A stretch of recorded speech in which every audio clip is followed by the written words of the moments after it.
درود رفقا، امروز میخوایم توی جی تی آی با هم دیگه ماشین دومینیک تورنتو رو بسازیم.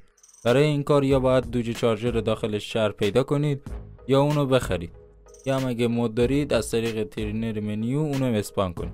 ولی ما توی این ویدیو بدون مود کار میکنیم برای بچه‌هایی که یا مود ندارن یا با کنسول. برای همین از طریق وبسایت میریم که دوج چارجر رو بخریم.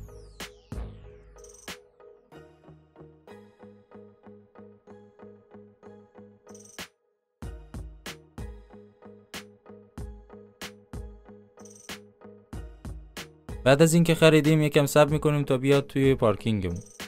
A few moments later. خب حالا ماشین رو برمی‌داریم و میریم تعمیرگاه.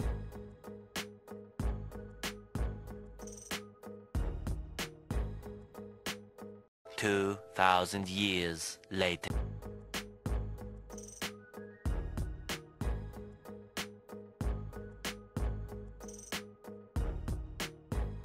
خب وقتی اومدیم توی تعمیرگاه موتورش رو تقویت میکنیم، ترمزش هم همینطور.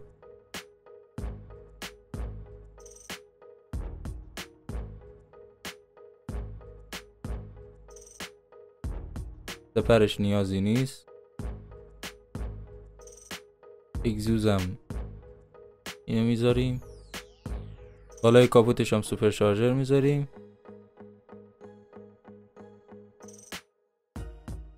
چراغاش هم کاری نداریم، پلاکش هم کاری نداریم. میریم سراغ رنگ. رنگشو مشکی کلاسیک میذاریم.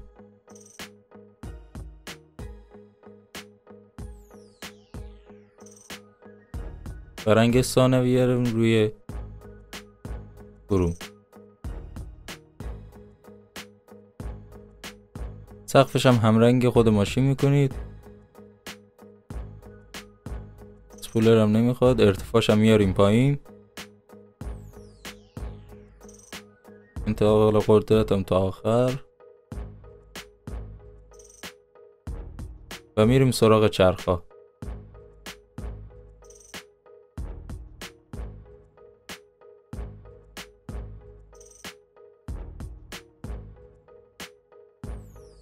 خب دوج چارجر ما آماده شد و میتونین عشقشو بکنین و در کنارش لایک و سابم بکنین.